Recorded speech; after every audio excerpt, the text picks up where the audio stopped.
Hey everyone, this is Father Sean for another episode of the Couch Chat, and now I'm featuring a new mug, right? Check this bad boy out, huh? Armstrong Air and Space Museum. Believe it's to look like the lunar lander, the eagle, if you will. The eagle has landed, you know, that whole bit. Anyways, so somebody gave this to me and they said, hey Father, you said you'd be using mugs or whatever we gave you on the Couch Chat, and maybe you should have this. And I thought, oh, that's sweet. That's like it's an awesome, unique mug. And he said, you know, they said we couldn't make it to the moon. People say we can't make it through beacons of light. We made it to the moon. I bet we can make it through this beacons of light and everything will be all right.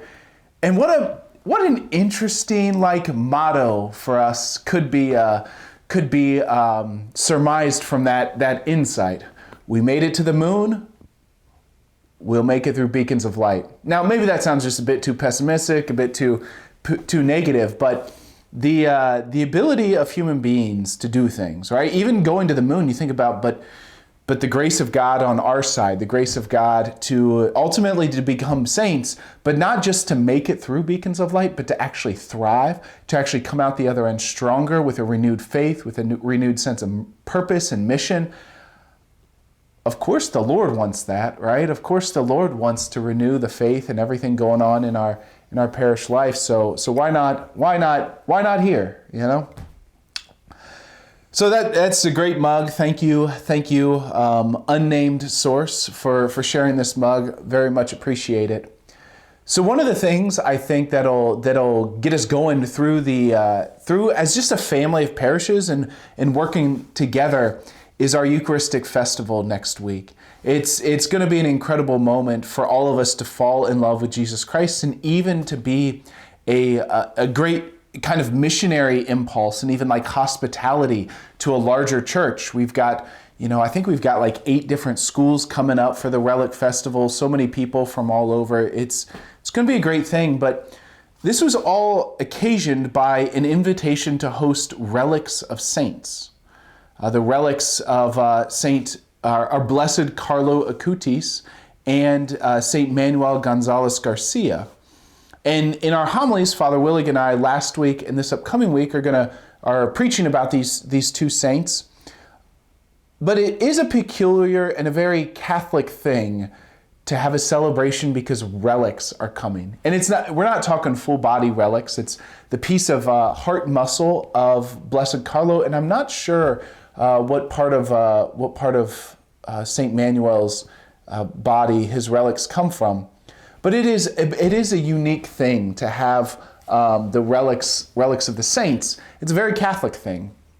And relics, though, have a very biblical basis. So there's a story that somebody who's sick, somebody who's ill, comes and touches the bones of the prophet Elisha, and that's in the 2nd book of Kings. And as soon as they touch the bones of Elisha, they're healed, which is just kind of a weird thing. Like God could have healed this person in any way. You think also in the books of Kings, people go down and wash in the waters, and yet he does that through touching the bones. And then there's even really 2 interesting things in the New Testament. So in the Acts of the Apostles, early in the Acts of the Apostles, chapter 5, there's this incident where Peter is going through and people want to get close to him, and they just try to touch his shadow. And through the shadow of St. Peter, people are healed. It doesn't stop there, though. Things that Paul used, it says his apron and his handkerchief get passed around, and whoever touches the handkerchief of St. Paul is healed. At the next Rhiney Reverse raffle, we're going to auction off one of my handkerchiefs, see how much money somebody's going to pay for it. Just kidding, that's silly. But that's what it was with the saints. Just kind of a baffling thing of these objects connected with holy people, connected with saints, were able to bring about healings, were able to bring about transformations. And the early church had an instinct about this. The early church would go and they would visit the tombs of the saints, and they would celebrate Mass near the bones of the saints. And there's this sense that Catholicism is not just this idea, but it's gritty, right? It's historical. It's anchored in history. It's kind of weird. And all of that, I think, is part of the beauty of Catholicism. that God works in the material order, right? It's not just a spirit, it's not just an abstract thing, but it's concrete. It's in the here and now, right? That's the sacramentality of the Catholic faith, that it's physical. You can reach out, you can touch it, you can feel it, you can sense it. And relics are just a very unique way that it shows us that God works in the material world, right? Through our very bodies, we become saints. Through our bodies, the Lord brings us towards heaven, and ultimately we'll have our bodies for all eternity at the resurrection of the dead.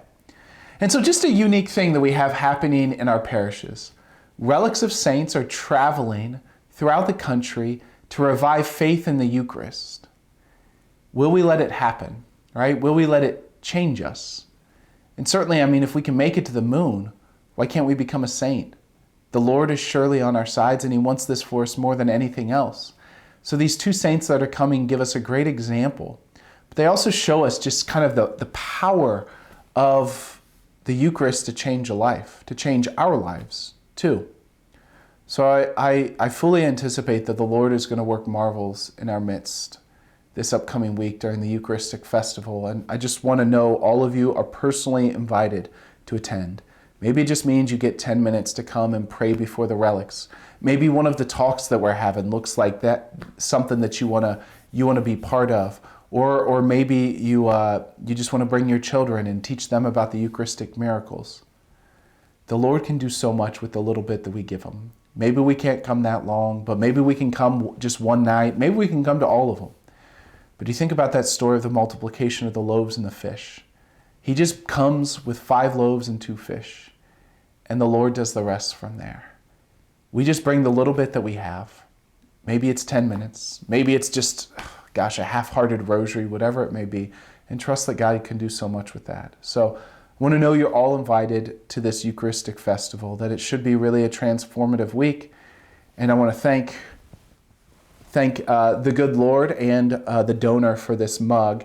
And what a great way. This coffee in here is out of this world. Father Sean for Bad Puns and the Couch Chat. Have a great day. We'll talk to you next week. Bye.